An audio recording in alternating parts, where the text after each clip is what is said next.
Welcome to the Exhaust Notes Podcast. What is good, everyone? Welcome back to the Exhaust Notes Podcast. My name is Nick Engvall. I'm with my guys, Rohit and Todd, to recap Austria, all the craziness that happened. And there's so many topics we didn't know what to start with. But first, before we get into anything at all, how are you guys doing? I didn't know you were Dutch, Nick. The orange hat. If there's two things I hate in this world, it's people that are intolerant of other people's culture and the bloody Dutch. Exactly. Little Austin Powers, yeah. Yes. No, that was scary. I never thought hooliganism would be something we see in Formula One, but we are where we are, and 2022's got that unique life bingo card where scary shit happens and we just sit through it and be like, glad it's not here, B. Yep. Yeah. It's kind of almost, you almost expect it though, right? Like the thing that I love about this race most years, and this year too, is just seeing that massive cloud of orange smoke, right? Because it's just been a thing for so many years now. And the fan base even takes it elsewhere, right? So like you see it pop up in smaller, instances at other tracks. But you almost know that with that passion is going to come some craziness, right? Like, you know how they say like Giants fans, that's a thing, right? Giants fans travel really well. Like, so when you go to LA, Yep. Dodgers games, like there's a huge portion of them Yep. in the stands. That's how the Dutch are with Formula One. They go to every damn race. It's crazy. I mean, good on them. Super passionate. They have a world champion to root for. I got to say, though, the flares are getting a bit out of hand. Or like the smoke grenades, whatever you want to call them. Yeah. Flares. This isn't even their home race. I mean, it's kind of their home race because Max drives for Red Bull and Red Bull owns the track. The home away from home race, whatever. But like there was points during qualifying and during the race where there was like a noticeable amount of smoke of the drivers. Like it was fogging up for the camera, or not fogging up, whatever. They were driving through a smoke screen to the point where it was like, oh, what car is coming through the smoke now? Like you couldn't even tell watching it on TV, which is pretty crazy. So in person, I can't even imagine what that looked like. Yeah, I think it was something straight out of a Michael Bay directed homage to Rush, because that was one of those things where I'm like, really? Like this? If I didn't know any better, this kind of felt cheesy, but there is something inherently cheesy about the Dutch. We get it. You guys like orange. That's cool. But like I said, if you feel offended by it, hit me up on Twitter at MadWatcher789 and we can discuss it. I mean, I'm a big fan of orange myself, not for the same reasons, but yeah, it is kind of crazy. Actually, it makes me wonder, though, like a Michael Bay take on Rush. We should actually do like an episode where we pair directors with racing movies. I would love to see a Quentin Tarantino reimagining of life as a Formula One mechanic. Like, never even go into the actual race, because I feel like that would be the ultimate Quentin Tarantino move. It's just like, I'm not even going to show you the action that you want. It's just going to be quippy dialogue and banter in the garage or in the paddock. That would be great. Stanley Kubrick does Days of Thunder. Ooh. Al-Qaeda does Aston Martin Cognizant's latest hype video, because it's pretty much propaganda at this point. They all are. That's really funny, though. All right. You guys want to talk about the race? Yeah, well, we talked about the Dutch thing, so we should bring up, like, let's simmer down, Dutch fans. Like, there was, the flares. It's a cool thing, but do it after the race. Do it on the cool down laps, whatever, when it's not, like, potentially dangerous. I can't even imagine what Zandvoort's going to be like this year. But other than that, like, let's calm it down in general, because, like, there was Dutch fans burning Mercedes gear. And apparently I saw some tweet that, like, Mercedes fans were burning Red Bull gear last year at Silverstone. So, like, let's just calm it down across the board. That's not just for the Dutch. But then there was, like, also people being harassed and, like, verbally abused in, like, at the track. So bad to the point where, like, teams took notice of it. And I saw one, and I want to shout out Aston Martin for doing this, but, like, some girls were getting harassed and abused or whatever. So Aston Martin decided to just like put him up in their paddock all weekend, which I thought was really cool. That's what Seb would have done. I think. That's a very Seb move. And shout out to Matt Bishop, who's one of the mechanical engineers or race engineers for Aston Martin, and he's a big advocate for equality, things like that. Won't go into it too much, but I think he was the reason that happened. So shout out to him. No, I mean, I think it's something that we kind of sometimes roll our eyes because apparently Formula One races as one, but this was actually a tangible example of them looking out for their fans, not having any sort of toleration. See, I just made up a word for any sort of discriminatory behavior. And, it's something we expect from the Lewises and the Sebs of the world. So it's glad to see that the teams have also kind of morphed into that identity. And I thought nothing more apparent than Toto Wolff essentially just saying, fuck off. We don't want that in the sport. We don't want that. We don't need that in the sport. And it's something Nick had mentioned in a previous episode where it's like, I'm glad people are being a little hostile in terms of how we are championing against racism, because that needs to happen, because we just can't ignore it anymore. We just can't be the adults in the room. Sometimes you do need to fight fire with fire, but I'm not advocating anybody to throw flares at racists. Just use your words. Yeah, I think it's just I can't wrap my head around like the burning of jerseys or gear or whatever in any sport, in any like it's like it's donate literally it. just like lighting money. Yeah, donate it. It's literally just like lighting money on fire. And I maybe I just don't fall for the show of it or something, but it just seems stupid and dangerous, especially if you're trying to do it at the track. What?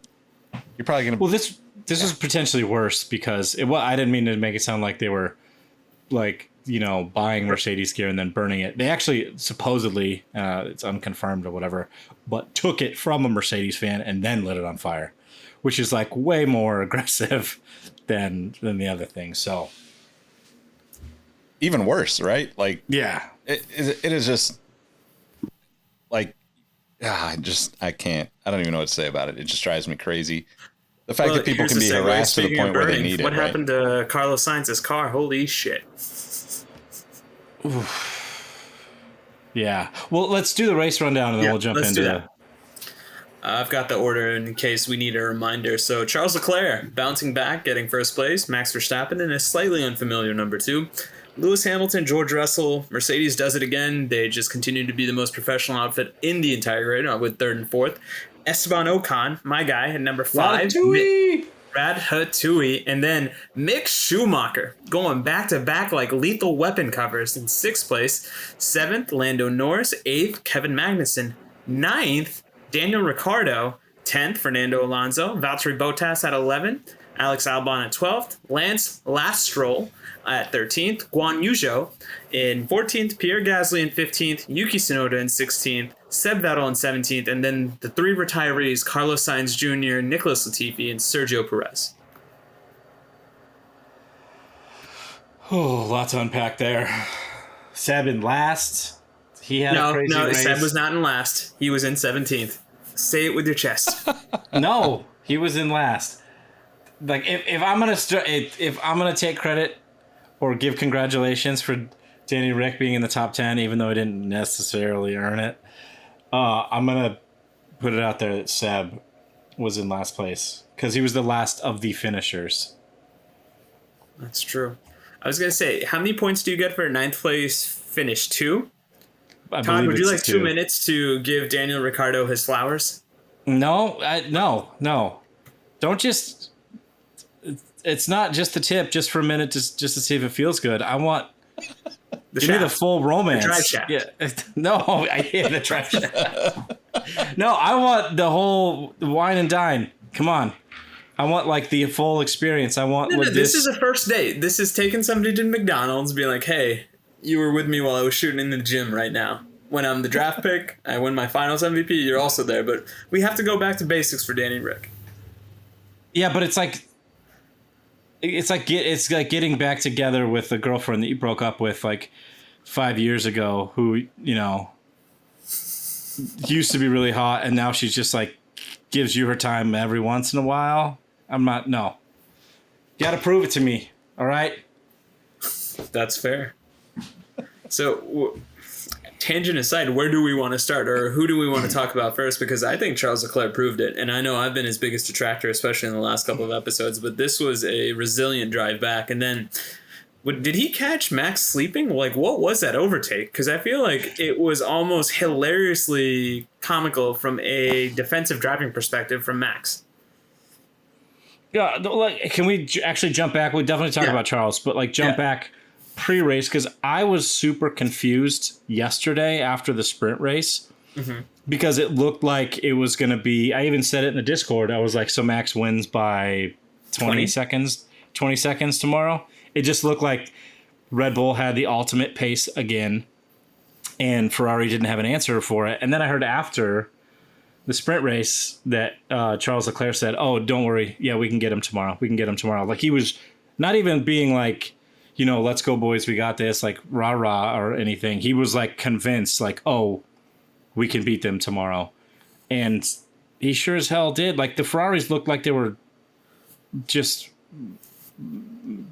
rocket ships today. I don't know where that pace came out of. Even Carlos, until he exploded, was super fast. And then that overtake that Charles had, which I don't know if it was like catching Max sleeping or Max knew he didn't have the points and he was like, all right, I'm gonna battle from P2 and see where this race goes. I can put pressure on him from behind, let him drag me along with the DRS, yada yada. And then he was like, had a couple second gap on him, like, almost immediately. So that was just an awesome weekend for Ferrari. I guess it would have been better if they obviously got the sprint race points, but they didn't do too shabby there either. So, and I would say this: it's an awesome weekend for Red Bull, all things considered. They got extra points this week because of the sprint race. We saw Perez lose out, but then that canceled out the Sainz retirement as well. So it could have been a hell of a lot worse for Red Bull. So I think they're pretty happy with the 9 lives that they have, because that was just, I couldn't have scripted something worse for Red Bull had Carlos Sainz not gone out of the race, because then we would have had a real, okay, the drivers may be lost, but the constructors is still ongoing and active. It seems super weird going back to the Max and Charles thing. One, it seemed like Max was on hards, but didn't want to be on hards, right? And I don't know what he was in for the sprint race, but in that instance too, it almost seemed like I think it did seem like he was caught off guard by it, because he's so aggressive. Even when he doesn't have the competitive car, he's gonna move a little bit. He's gonna make you make the mistake, whatever. He's a fighter, like, he's not just going to let somebody pass like that. And I know that like, he knows when the car is not up to speed, but he's still going to make you earn it. Right. And that was totally missing on that, at least on that one, kind of talked about, the one we're referring to. Right. Because there was, like, multiple times throughout the race, I think Charles passed him 3 times, right? At least. Yeah. He definitely passed him twice. I don't know if it was 3, but because there was a lot of stops. It was a 2-stop race for most folks. But it just seemed like out of character for Max. Like, I my guess is that he was like somewhat like just not paying full attention at that moment.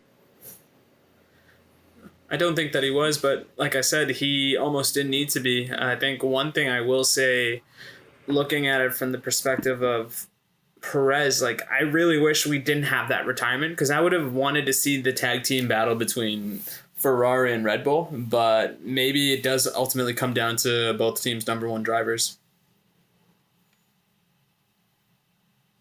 Yeah, it's a shame that they're not closer, right? It felt like it really felt like a big win for Ferrari in this weekend, but in the constructors or the drivers' championship, Charles only made up 5 points on Max because of the sprint race finish, or sprint race points included. But I mean, what do we also say? Because the person that did hit Checo in the first lap, or was it turn 4 of the first lap, still managed to get P4. And I mean, I continue now to be impressed by George Russell, in spite of the fact that he seemingly sometimes is his own worst enemy and he puts up these hurdles. But Mercedes continues to be professional. And what is this now? Is this the second straight podium for Lewis? Which, yeah, in the grand scheme of his career, not that big of a deal. But this year in particular, this feels like slightly a turning point, if I don't say so myself. Yeah, I was talking about this last week, or pre-race, I guess I should say. I was thinking about it, and we've had on this podcast, and obviously the F1 media have had many moments this season with like, oh, are Mercedes back? Mercedes backs? You know, it's Trevor's favorite thing to clown on is Mercedes back, which I agree with. It's everyone's almost forcing Mercedes into the narrative. Yeah. Yep. But it does feel, especially after qualifying, if they didn't crash, they would have been in a shout for at least be in the fight, be a lot closer to the front pack this weekend. Mm-hmm. And based on pit stops and how everything went, they could, pit stops and the 2 DNFs, they really could have, it feels like they could have been battling for the lead.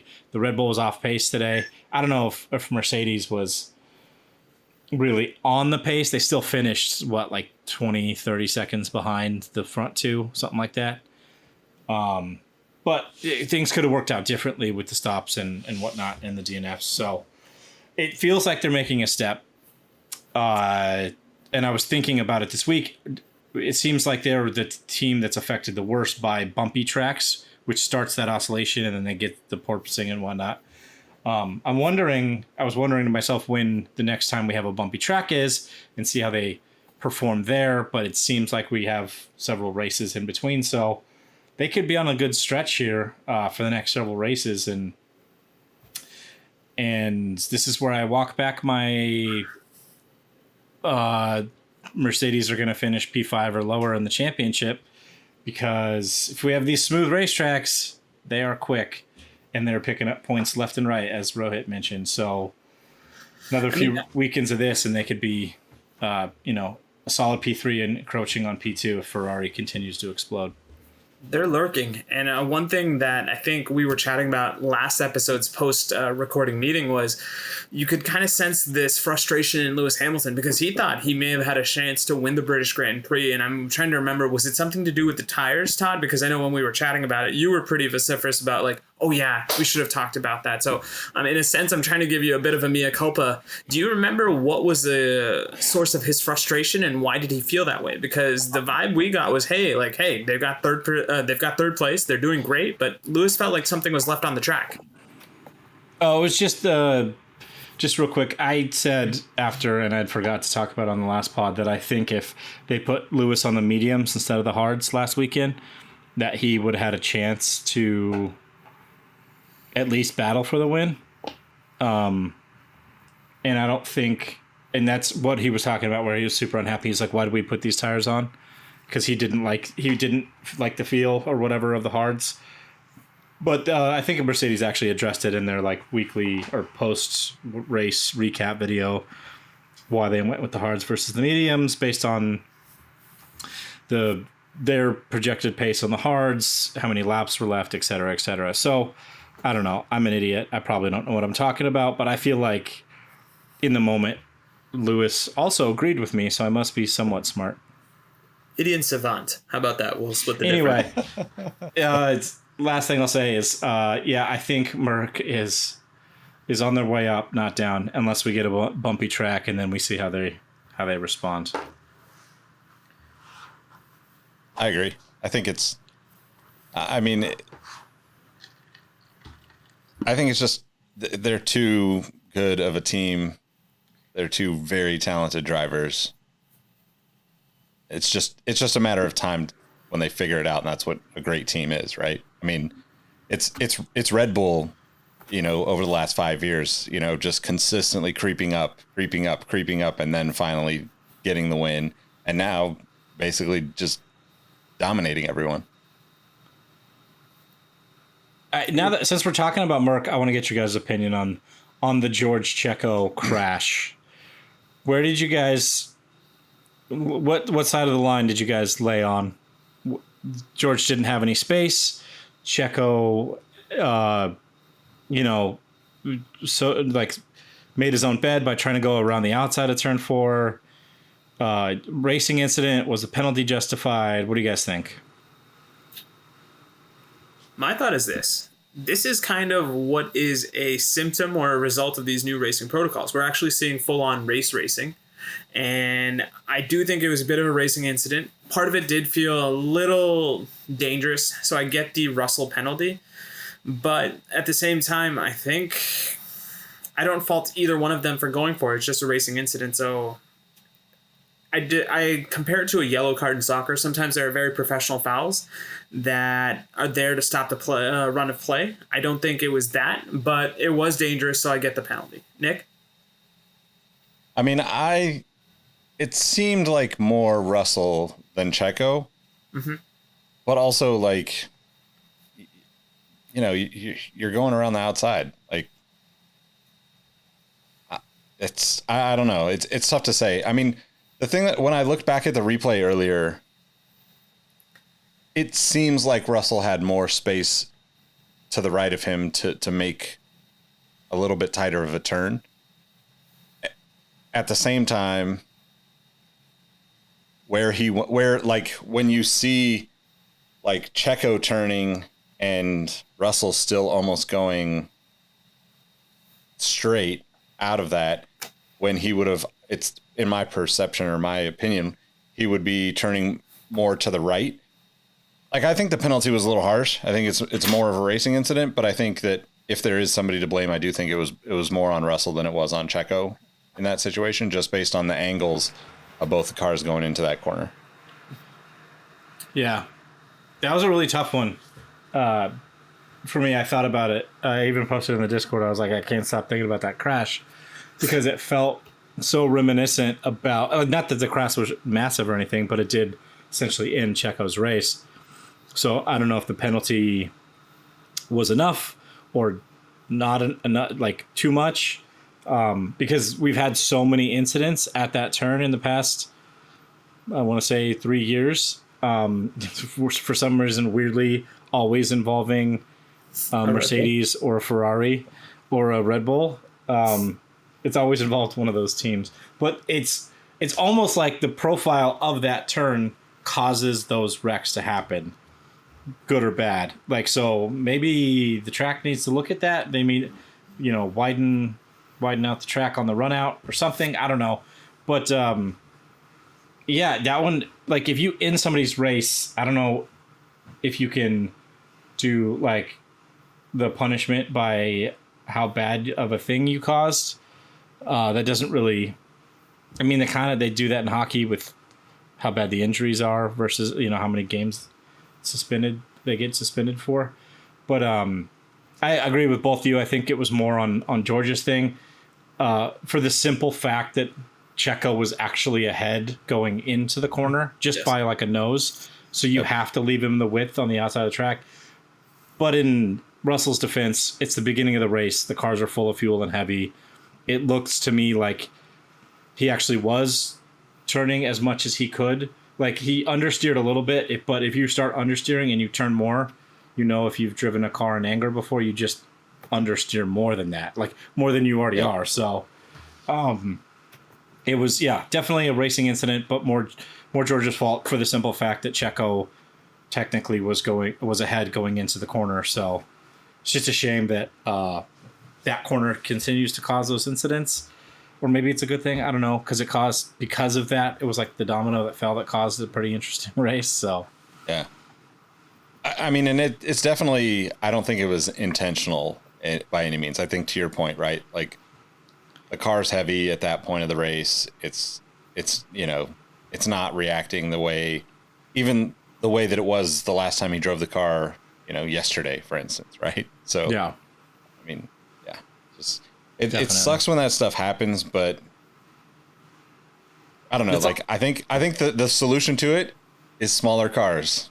Honestly, like the cars are too big, right? Like They're too big and too heavy. Like this stuff we've been saying forever. yeah. I mean, I don't want to like that's like really how I feel about it. And I like driving small cars anyway.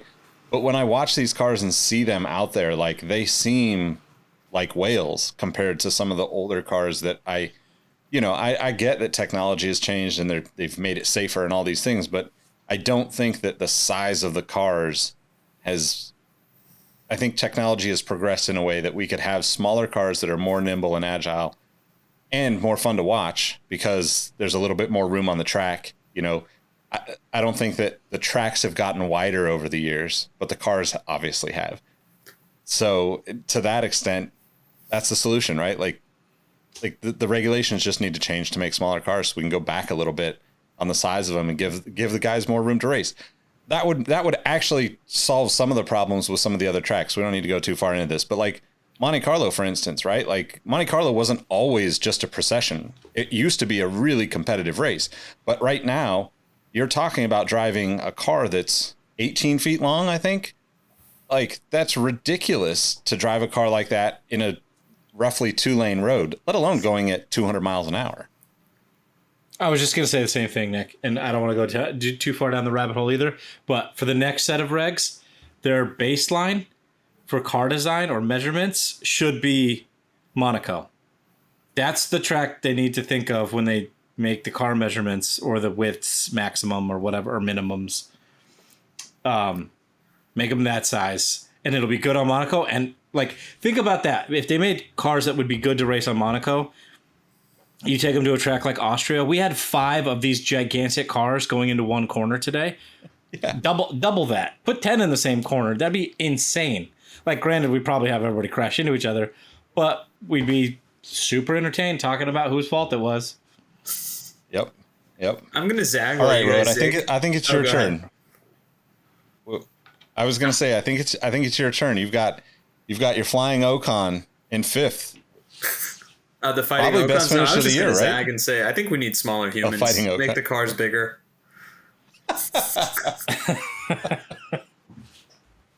Get like an under 15 division for cars. No, it's just one of those things that you guys had mentioned. What like, is this, a race car for ants? Yes. How are they expected to drive the cars if they're too big to fit in them? No. This is kind of a point now where you guys, this was essentially our Monaco episode. We were banging this drum saying, hey, this isn't going to work. And I thought it was something unique that we're seeing this in Austria, which is considered to be a racy track. And it seems to have been genetically engineered, this track, in an Austrian lab, probably by an energy drink company, to get the most results for their respective teams. And it didn't happen today. But I don't know. I keep thinking that this current set of regulations has seemingly got it right, because I've been listening to you guys talk. I've been consulting the other Formula One fans in my life, and it seems that across the board, everybody isn't necessarily happy in terms of, let's say, the parity of the races, but the actual on-track competition seems to be at an all-time exciting high because of the fact that people are allowed to race. It's not as processional. It's as if these race cars are actually meant to do what they're supposed to do, which is catch up with one another and duel each other for better positioning. So I am happy with where this is, but I'm interested to see how they will evolve for 2026.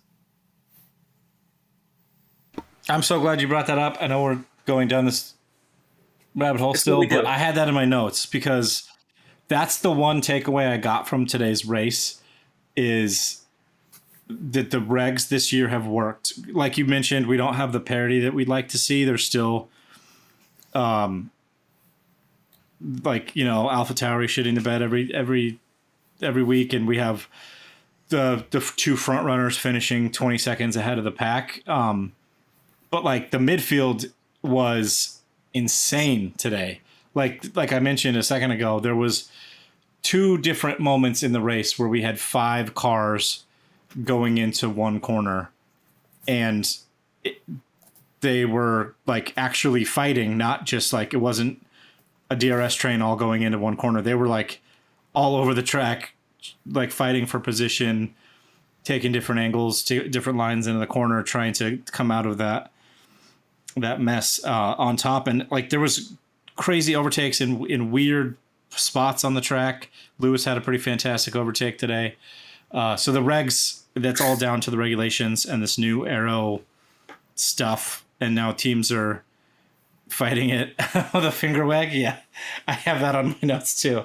Sorry, Rohit just wagged his finger at me. Yeah, it's a podcasting. It's clearly a visual medium. But no, what I was going to say is this is yet another one of those recurring segments we've happily stumbled upon, which is old guys doing cool things in cars. And I think this week was Fernando Alonso channeling his inner Dikembe Mutombo and just telling Yuki Tsunoda, back off, young fella. This is how big dog shit.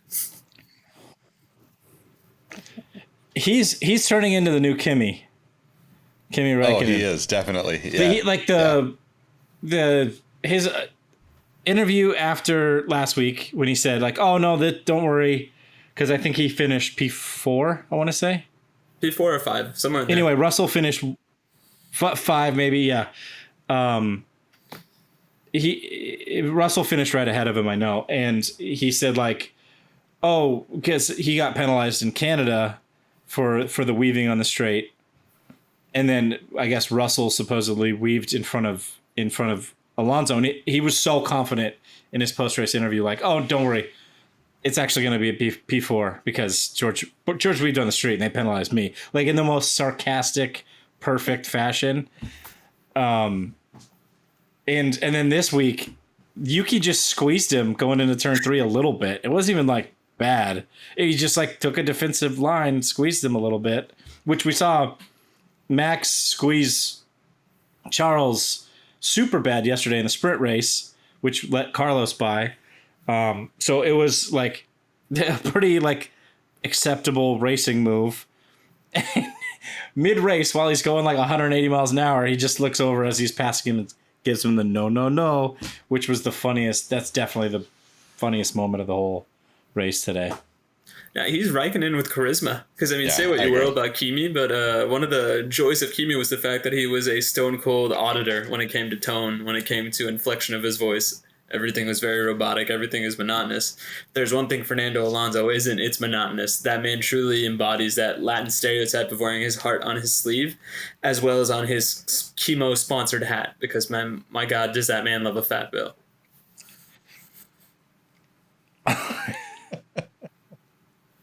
It's time for a crossover episode. I was gonna say, please get him on Crown and Stitch, Nick. On Crown and Stitch. Yeah. You need to get that Kamoa hat on Crown and Stitch, Nick. Yeah, that'd be awesome. Yeah. All right. So what's next? I think. I got it. Okay. The best tweet that I saw from this week was, I'm going to butcher it, but it's something along the lines of, "I can't believe all the upgrades that Haas brought to the table this week. They even brought a new Mick Schumacher." That's a perfect segue because the next person in finishing order was Mick Schumacher with, I think his highest finishing position ever in F1. Last week was P7 or P8, something like that, and this week is P6. Yep. Yeah. Man, he is on fire. He was like, and he's like starting to give a little attitude and like a little bit of fire like his dad used to, because he was really pissed after the sprint race yesterday when K-Mag I guess didn't slow down or... Yeah. I mean, he has been. They've been going well together. You're right, but like, in that particular moment, with DRS. Yeah, in that particular moment, though, like the radio call, like, please tell him to slow down because I need him. And K-Mag just went, this is not Roman Grosjean. This is Mick Schumacher with points. And dare I say, he is a shark with blood in the water. All it took was that man getting his lip blooded by Max Verstappen, getting that first batch of points. And now, like, this dude is a different guy altogether. And we're really interested to see how he evolves from this because I think it's safe to say that Magnussen's dog walked him for the better part of this first half of the year. Yeah, for the most part, we talked about Mick's struggles. Mick, slapped the wall in Monaco, the race after he, I think, crashed in practice, or no, that was the race before that. something like that. But he's had his fair share of destroying multi-million-dollar machinery this year. It's like Roman Grosjean never left. That's all. I'm stoked for him, though. Yeah. Yeah, but at the same time, this is a promising development. And I think we were always being cynical when we said, if this man's name is Mick Sanchez instead of Schumacher, like, does he get that sniff of a extended look of being a Formula One driver? He's proven right now in the last couple of races that he's figured things out. We don't know how much longer this good form will last, but let's just take it on the surface of what it is. This is a young man that's slowly coming of age.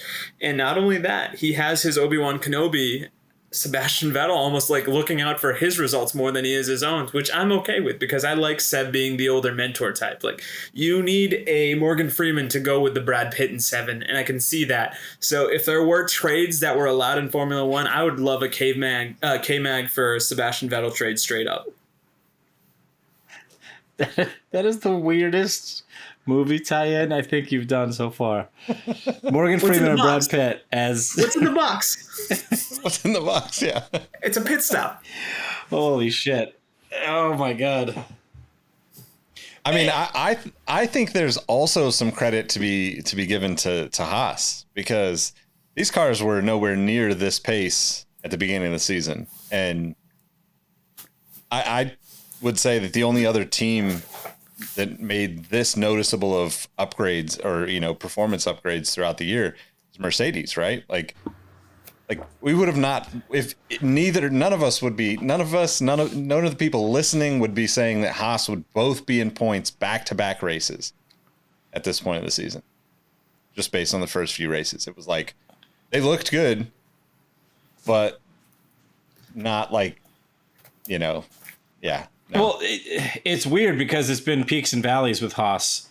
And back to what you just said, Nick, they're one of the few teams that haven't brought any major updates to their car yet. Yeah. They've tweaked some stuff, but they haven't done any like change in design philosophy or like actual aero upgrades to the car at all. They're one of the few teams that haven't. And I know we're getting ahead of ourselves a little bit because just like in Monaco, they both DNF'd. Baku, Magnussen DNF'd. Canada, Mick DNF'd, but he was on track for points. But it seems like they're on the up. And the last 2 races have been really good. So we'll see what they do in France. If they are up there fighting the top of the midfield again, like, it's safe to say that their design worked and they're on their way. Like, we want to see, like, unless they bring an update that really makes them take a step back, like, they could be, fighting at the upper end of that midfield, like fighting with Alpine, because we know McLaren has confirmed that they aren't really doing any big developments for the rest of the year. So I could see it being a battle between Haas and Alpine. I think Alpine will still take that due to their volcano-powered engine or whatever the hell they have in the back of that thing. But yeah, it's going to be really interesting. And now that like we have some consistency out of Mick, back to the point, man, if he gets a little bit of confidence on a little bit of a roll, he could do some damage this year. I mean, speaking of doing damage, I'm here for it. Yeah, Daniel Ricciardo scored 2 points, dude. Like, that's a crazy thing because now maybe that ship is slowly starting to pick up steam, because say what you will about McLaren, it's been a one-person team. And that one person, Lando Norris, has gotten them in 4th. And I almost want to say, like, he single-handedly carried that team to an above-average finish. And I just keep waiting for him to regress to the mean. But then I would also think that Daniel Ricciardo also has to be efficient at some point. And maybe we're starting to see that because Alpine is lurking, and it's one of those things that I think I have a little bit of emotional investment / attachment to Alpine because of our guy Ratatouille. But at the same time, like, I keep thinking, how much longer can you lurk before something has to give? And yeah, Fernando continues to do cool things, but I don't think they're as efficient of a team if my guy Ocon is the number 1 driver. I almost feel like for them to truly achieve their final form and actually deliver to their promise, Alonso has to dog walk him the way we were talking about Magnussen and Schumacher. So time to bring up the rumor mill. Do it. I think unless Danny Rick, for some reason, like wins the next 3 races, just literally complete change of form. Puts sugar in everybody else's gas tank or something else, something of that sort. I think he's pretty much gone. Like he needs to solidly not even keep up at this point. It's not even just keep up with Lando. Lando was down on power this weekend because he had to go back to an old spec engine, old reliable as they were calling it all weekend. So he was down a couple of tenths per lap and still beat Ricardo by like 7 seconds or something crazy. Like he beat him solidly, and he was in a technically slower car, like same, chassis and whatnot, but like was down on power a little bit. So I don't really think that there's anything that you can do to save your seat there at McLaren, Honey Badger. And the reason I say that is because we talked about this, and I think Trev was the one that corrected me on last week's pod, that it sounded like it was all but signed at Williams for Oscar Piastri going to Williams and potentially working out a new engine deal there. But according to the rumor mill, Oscar Piastri is now holding out because he's also talking to McLaren, which is very interesting. It sounds like that could be a thing that happens. It doesn't sound like there's an engine deal tied to that one, but who knows? That's also was in the news a couple weeks ago. It sounds like they're testing. They're doing, it's not an in-season or free practice test, but they're testing out, I think, Colton Herta in the next couple of weeks at some other track in the last year's spec car to see how he fares in that. So, I mean, like the writing's all over all the walls. Danny Rick is He's on on his borrowed way time. out. Let's And just say that. Yeah. But I guess, can we flip the conversation in a sense? Like, are we almost underrating the leap that Lando's made? Where do you consider Lando's performance this year compared to where it was last year? Because I think he has matured as a driver. And dare I say, are they orangeable now? Because I do see a situation where the second driver may never be good enough if Lando continues to go on this trajectory.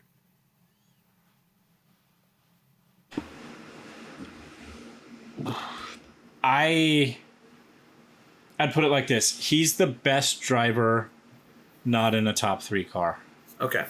I think he's super talented, and you put him in the top 3 cars, and he's matching what Russell's doing. Perez. He's matching what Checo's doing. He's doing what Sainz is doing.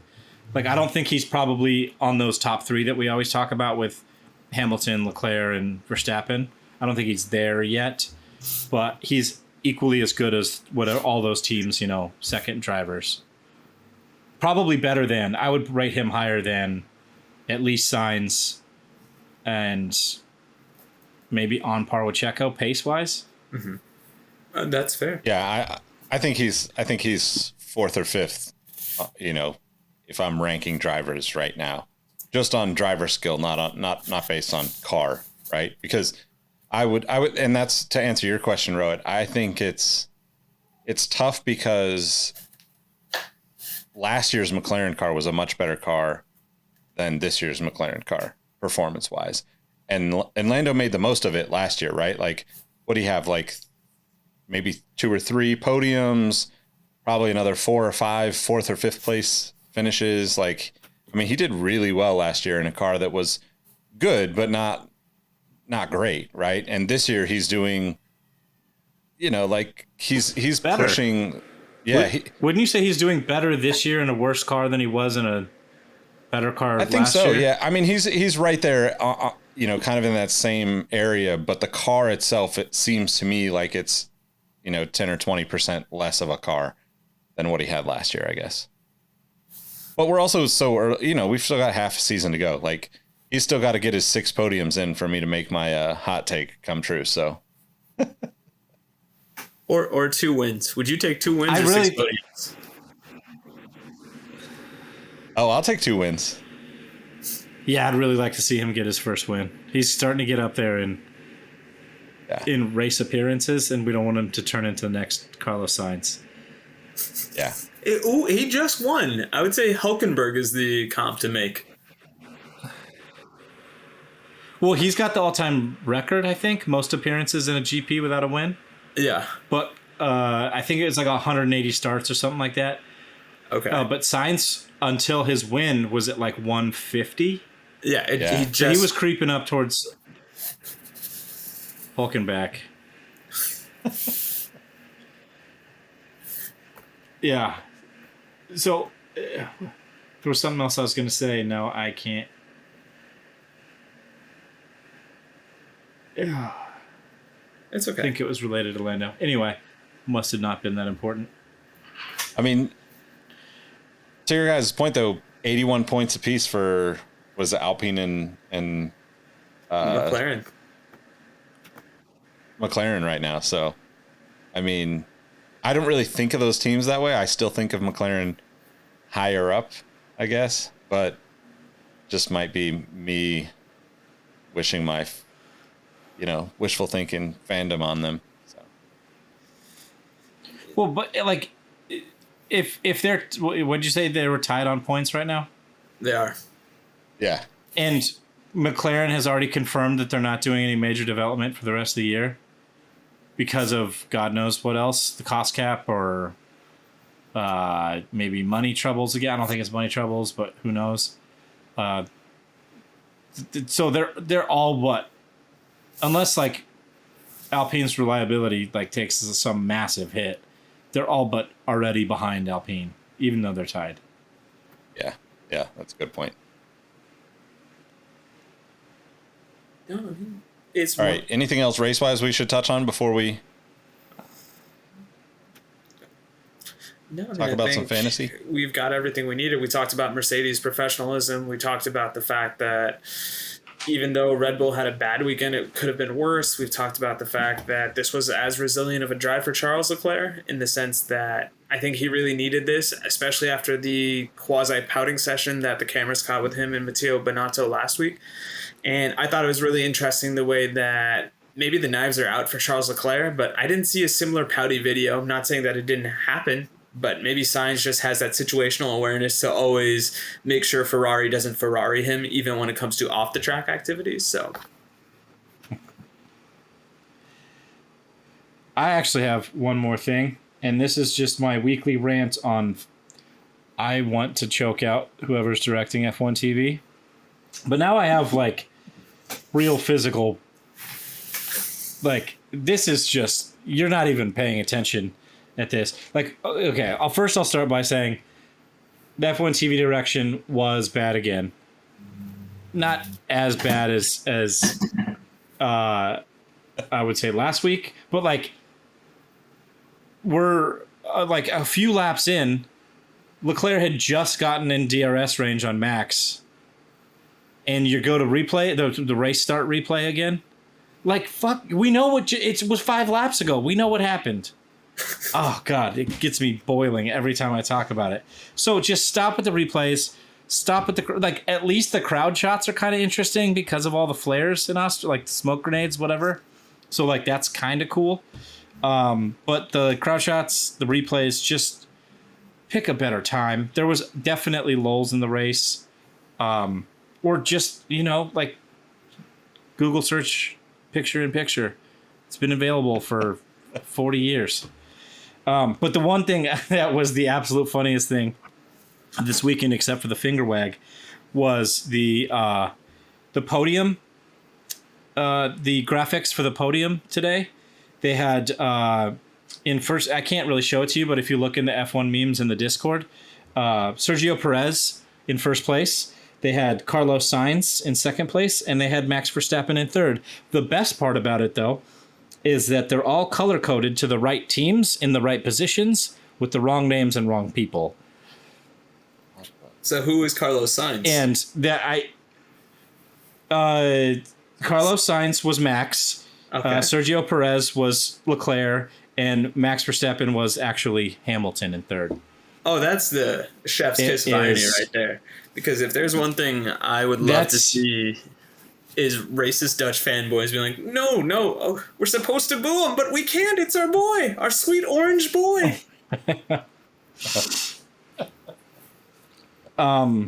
Yeah. That was the best thing that came out of this weekend, I think. Just whoever's there needs to be fired. I say it every week. I'll probably rant about it next week. Next time they do a replay. Well, I was going to say, next week is our halfway in your episode. Do you want to give us your top 3 or bottom 3 hilarious segues that made you the maddest? Because I feel like you could really, we could just call an ISO for you and just give you the rock for about 15 minutes and you could just show us how it's done. Wait, segues that we've done on the pod or segues that... The television segues. The number one thing of all time... Nothing will ever beat in Monaco last year when they were showing... It was after turn... I think it was turn 2, technically. It's like after the first turn after the straight in Monaco. And they're going up that little wiggle in Monaco. And they cut to a Lance Stroll replay of him like literally just turning around a corner. When there was a battle for the lead going on or a pass. Like that was the best thing I've ever seen. Or worst. I'd have to find it again. I'll find it and post it in the Discord. Yeah, the best worst thing. Yeah, best worst thing I've ever seen. But anyway, I don't know if I could find... I don't want to rant for 15 minutes on how much I hate that person's guts. It's okay. I feel like Todd could have one of those... You know those YouTube channels where they just completely go at something? Like, it's just their purpose is to just roll whoever it is under the bus as much as possible.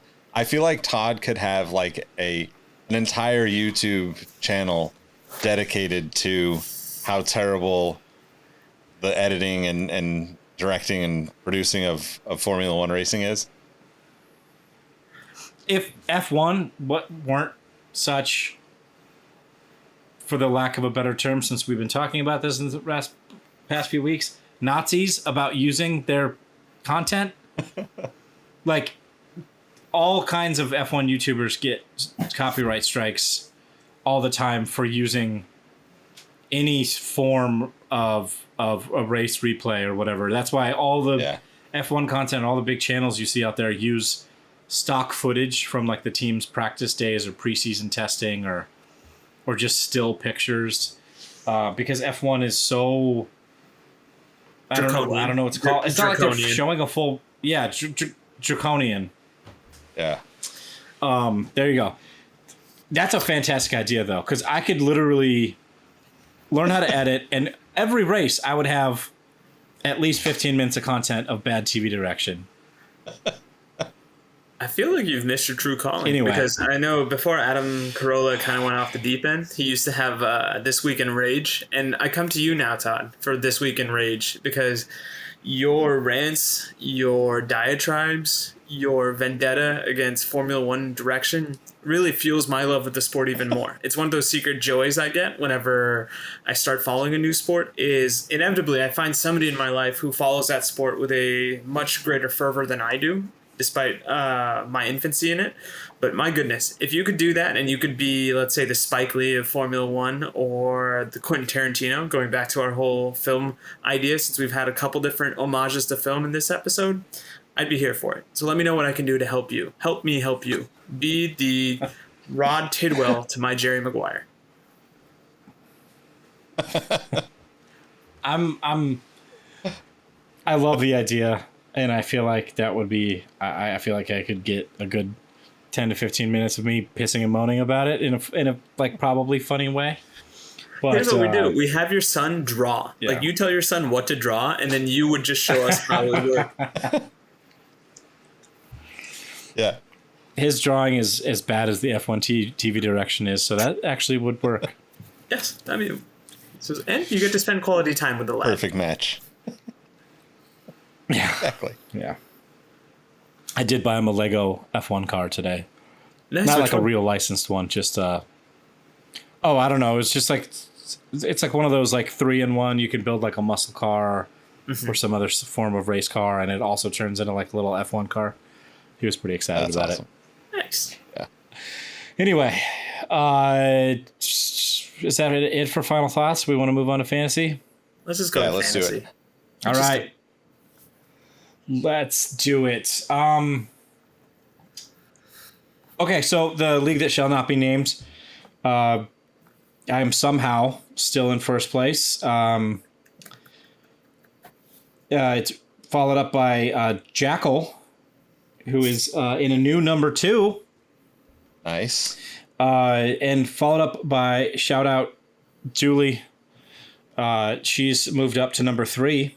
She also had the most points this week. Actually, I take that back. Sir. I take that back. Rohit decided to finally set a lineup and scored an almost massive 1,000 points this week. The scoring system in this league is very different than the official F1 league. But he had 988 points, followed by, in P2 points-wise this week, one Nick Engvall of the Speeding Burritos. With 902. So you're in 5th in that league, Nick, and Rohit, with just deciding to set his lineup, is now in 7th. So shout out to you guys, Monster Weeks. I would like to thank Todd Clancy Yates for letting us know to set our lineups because it needed to happen. So really, every time I win, Todd wins, and I wouldn't have it any other way when it comes to Formula One. Yeah, I just like to give the same PSA I gave last week. Never underestimate the power of filling out your lineup in fantasy. I'm sitting pretty because of that. All right, so thank moving you, on Nick. to the F1 official as it decides to not load for me. What's going on here? You know what? There's a Rohit little- vamped for 10 seconds. Yeah, this is what I do. So while we are doing that, I did set my lineup. No, actually, my lineup's pretty okay in Formula One. It's the only thing that frustrates me about that particular game is the app inconsistencies because I hate logging on, and I have gotten incredibly lazy when it comes to Face ID. So that just hasn't necessarily worked in my favor because every time I try to do Face ID, I think the phone thinks I'm actually wearing a helmet like a Formula One driver. Todd, is this enough glamping, or do you want me to go? That was actually, I have to say, literally to the second perfect. It's what I do. And I also, like, forget my logins, and it really annoys me. Like, it saves it for all the other F1 apps. If I want to go look at live timing, or if I want to go to F1 TV, it just saves the password, and I just go like directly to the app, and it logs in. It really annoys me that it's not that they don't have a dedicated app for F1 to like do the fantasy thing. Anyway, so let's go to the race results for Austria. We had 2 Mega Drives used this week, so I could stop calling your brother Mega Drive. And the title of Mega Drive this week goes to All Haas No Brakes Aaron with a staggering 393 points. Damn. Absolutely massive. And in P2, we had Trav Pete also using his Mega Drive with 379 points. I actually looked at my fantasy pretty early on today, and I was like, oh, I had a really good week. I didn't check anybody else's scores. I was P5 with 279 points. P4, was Trev. And let's scroll down to... where are you guys? That's cool. We're just reading P9, reviews. Team 1. No, you're just Team 1 in this league. I thought you were something... Did you not get a team name? Did you change? Anyway. It was my password Rohit had again. P9, 245 points. Okay. And Nick, you were in P14 with 211 points. But is that last place? Overall, in the season, That is true. Yeah. That is very true. It's a solid score. Overall, for the season totals, we have Aaron still in first, followed by Alpha, Ash, Ari, Mega Drive in P2. I'm in third now, which is pretty cool, but just by 2 points. Vertapping that ass is right behind, 2 points behind me.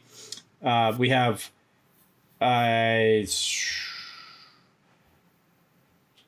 where's team one? Team one in seventh. That's Rohit, and Nick in P13. It's climbing on up.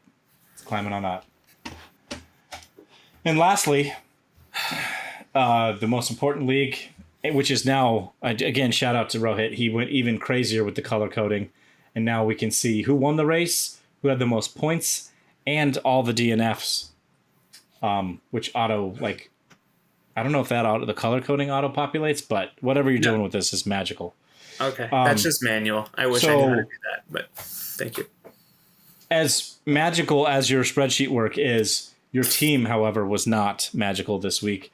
You came up in P4 with 31 points, followed by myself in P3 with 47 points, followed by Aaron with 57 points, and Nick, I think with the new highest scoring total of all the weeks, with 69 points. Nice. Engvall? So, season totals. Nice. Season totals. Aaron continues to struggle. He's in P4 with 530. I'm also struggling. That's Nick. In P3 with 538. P2 is myself with 550, and Rohit continues his domination with 557. I love how much the lead changes are happening in this league this year. I know it's completely by chance, but it's great though. Yeah, it's fun. Now, I think next year All right. I was just going to say this, Todd. Whoever wins this race, I think they should be allowed to make one new rule change for next year. Yeah. It's a cool idea. I think that's cool. I like it. Yeah. Unless that's Aaron, and then we kick him out. Yeah, that's true. Maybe that's the rule change. We kick Aaron out. Just make it podcast hosts. No, I'm kidding, Aaron. We need you. We need some balance in the Verstappen narrative. We get a new fourth. Oh man, yeah, I think that's great. It's cool to see it closer too. You know, like the points are all cool and like seeing all the different ways that you can earn points and stuff on all these other leagues, but like at the end of the day, it's like I want it to be something we want to pay attention to the full season, as opposed to like, cool, I got 1,000 points this week or whatever. So yeah, I'm into this format. Yeah, it's definitely cool. So we got a couple weeks until France. So like I think Rohit said, we're gonna do a mid-season recap next week. Be sure to tune in to hear all of our very, very wrong but very, very funny hot takes as well.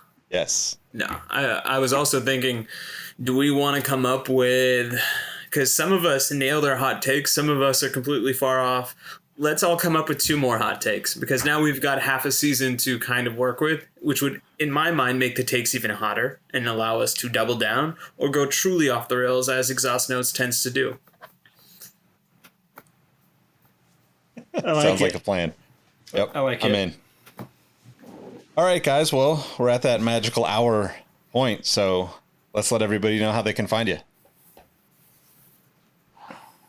I am TYeezyF1 on Twitter, TYeezy on Instagram, TYeezy on the Discord, which is the most important spot and where the best discussion ever happens on Formula One. Come check it out. Perfect.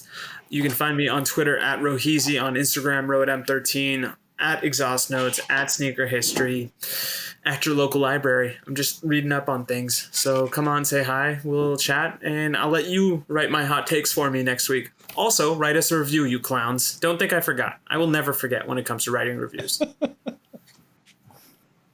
Give us your best hot take in that review, and we'll read it on the air, so you can be in our company of I don't know, blasphemous hot takes. I think we've got a few that qualify as that, right? I don't think there's particularly any blasphemous ones. I mean, we'll see. I mean, I did say that Lando was going to podium 6 times. Yeah, but like preseason predictions, kind of felt fair. Not only that, spoiler alert, Nick, you kind of nailed your other hot take, so I'm not really saying much. Hey, I'll trade Lando for Mick. If Mick gets 6 podiums before the season's over, I'm ecstatic. That's amazing. If he gets 6 podiums, go ahead, Todd. No, I was gonna say if Mick gets 6 podiums in half of a year after never being on the podium before, he is like, there's not an MVP of the F1 season, but that would be it. No, I'll go one step further. If Mick gets 6 podiums, forget the Mick to Ferrari rumors. Name the team Schumacher, because that's probably the greatest thing that's ever happened. Yep. Gotta agree. All right. Well, thank you all for rocking with us, listening to us, laughing with us. Hopefully you enjoy it. Make sure you hit that link in the description. Find us on the Discord. You can find me at Nick Engvall on all the platforms. More importantly, at Exhaust Notes FM everywhere, and exhaustnotes.fm. You can find all of our previous episodes. Check it out. Let us know what you think, and we will catch you next week. Peace.